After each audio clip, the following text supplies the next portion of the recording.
જય માતાજી મિત્રો, આજે હું મુકેશ્વર આવ્યો છું અને મુકેશ્વર મિત્રો આજુબાજુનો તમને નજારો બતાવો હોય. અહીંયા કેટલો મંદિર આવેલો છે, મંદિર તમને બતાવો, વિડીયોમાં તમે બનાવી રહીજો. આ બાજુ તમે જોઈ શકો છો, આ ટાઈપનો નજારો છે. તમે અહીંયા ફરવા આવો, તમને હું સંપૂર્ણ માહિતી આપું. આ જગ્યા ક્યાં આવેલી છે, ક્યાં થઈને અવાય, બધી તમને માહિતી આપવાનો છું. આ બાજુ તમે નજારો જોઈ શકો છો, તો વિડીયો તમે છેલ્લે સુધી જોજો મિત્રો. રિયલ કેમેરાથી તમે જોઈ શકો છો, આ ટાઈપનો નજારો છે મુકેશ્વરમાં. અને તમે અહીંયા ફરવા આવશો, તમને મોટો એક ડેમ જોવા મળશે. અહીંયા ડેમ છે મોટો આવેલો, ઘણો વિશાળ ડેમ છે. પહેલાં તમને ડેમ બતાવું, પછી તમને મંદિર બતાવું અને આજુબાજુનો નજારો બતાવું.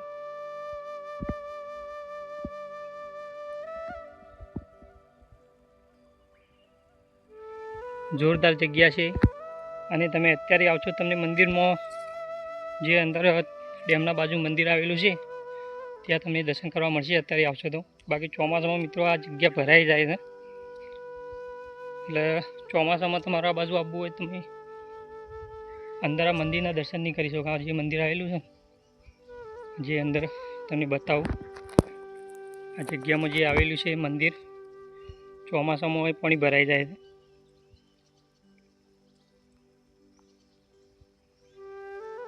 એટલે ચોમાસામાં તમે અહીંયા નહીં જઈ શકો, બધું પાણી ભરાઈ જાય. એટલે અત્યારે આવવું હોય તમને અહીંયા દર્શન કરવા મળશે, ઉનાળામાં કે શિયાળામાં.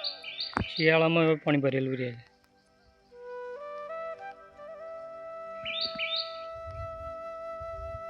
અને મુકેશ્વરમાં આ ટાઈપનો મોટો ડેમ છે.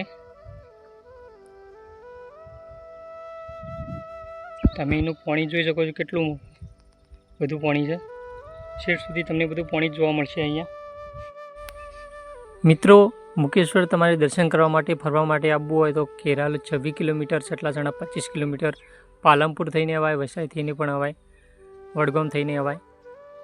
અને આ જગ્યા ઉપર મિત્રો પાંડવો આવેલા હતા. આજથી 5,000 વર્ષ પહેલાં પાંડવો આ જગ્યા ઉપર રહેલા છે. અહીંયા પાંડવો રહેતા હતા.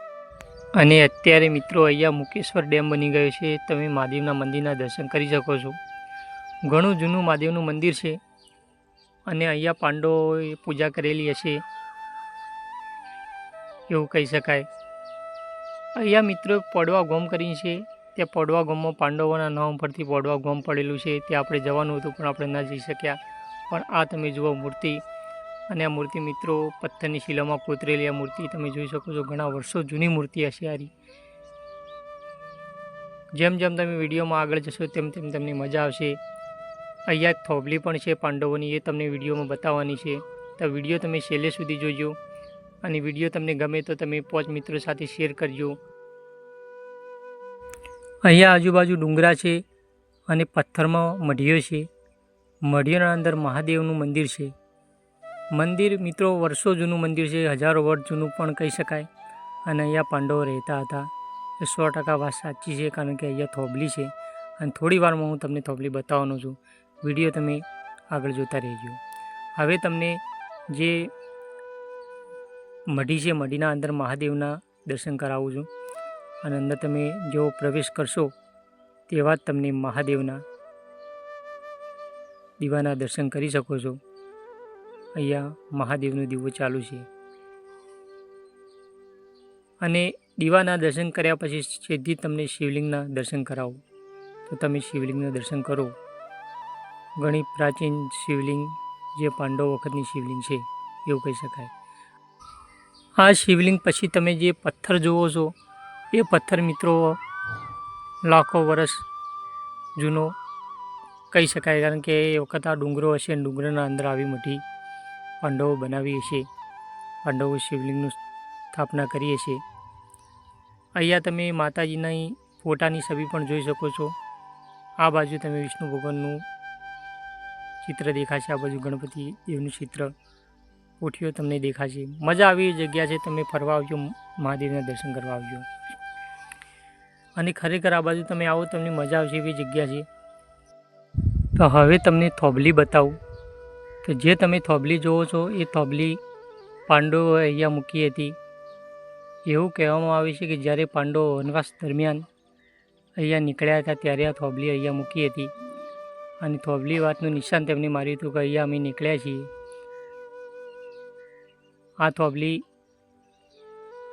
દાપર યુગ વખતની થોબલી છે અને પાંડવો હતા ત્યારે દાપર યુગ હતો. પણ દાપર યુગમાં પણ મિત્રો થોડું સતયુગ ચાલતું હતું. જો કે કળિયુગ એ સમયથી 5000 વર્ષથી કળિયુગ ચાલે છે એટલે કળિયુગનો સમય આવી ગયો હતો. પણ દાપર યુગ કહેવાય પાંડવો વખત. અને મહાન પાંડવો ક્ષત્રિયો જ્યારે અહીંયા નીકળ્યા હતા ત્યારે થોબલી તેમની સબૂત બલ મૂકી હતી કે અહીંયા અમે નીકળ્યા છીએ. અહીંયા ભોયર્યું પણ હતું પણ અત્યારે અહીંયા ભોયર્યું કોઈ જગ્યાએ નજર નથી આવતું. પણ જ્યાં ત્યારે અહીંયા નીકળ્યા છે ત્યારે અહીંયા ભોયર્યું હશે એવું કહી શકાય. કારણ થોબલી તેમને મૂકી છે અને તે ભોયરિયામાંથી અહીંયા નીકળ્યા છે અને થોબલી તેનો પુરાવો છે. પાંડવો વખતની આ થોબલી અદ્ભુત થોબલી છે. હજી કોઈ જગ્યાએ તેને સડો લાગ્યો નથી. કદાચ એ ટાઈમે આ થોબલી લીલી પણ હોવી જોઈએ પણ અત્યારે સુકાઈ ગઈ છે. પણ થોબલી છે એવું કહી શકાય. કદાચ કાપીને થોબલી મૂકી હોય એવું કહી શકાય. પણ થોબલી પાંડવો વખતની છે. અને આ એક થોબલી એક પેટીમાં મૂકેલી છે. પણ અહીંયા તમે જુઓ નીચે તો નીચે તમને થળિયા જેવું દેખાય છે અને થળિયું છે ને તે ઘણું ઊંડું એવું લાગે છે મને. થળિયું ઊંડું છે અને થળિયા ઉપર દોરા બધેલા એટલે થળિયું ઊંડું હશે. બાજુ મસ્ત મજાનું ઝાડ ઉગી ગયું છે, રૂપો કહેવાય ને. અને ખરેખર આપણને આ જગ્યા પર આવીએ એટલે એક તો અનુભવ થાય છે કે મહાભારત યુગના પાંડવો અહીંયા આવ્યા હતા અને મજા આવી એવી જગ્યા છે. તમે અહીંયા આવો તમને મન પવિત્ર થઈ જશે, મજા આવશે તમને. ખરેખર આવી જગ્યા પર આવો તમારું જીવન ધન્ય થઈ જાય. આવા પાંડવોની જગ્યા પર જરૂર તમે આવ્યો. આ બાજુ તમને એક બીજી પણ મઢી જોવા મળે છે. તે મઢીમાં તમને અલગ અલગ દેવી દેવતાઓની ફોટાઓ જોવા મળશે અને બાવજીની ધૂણી પણ છે અહીંયા.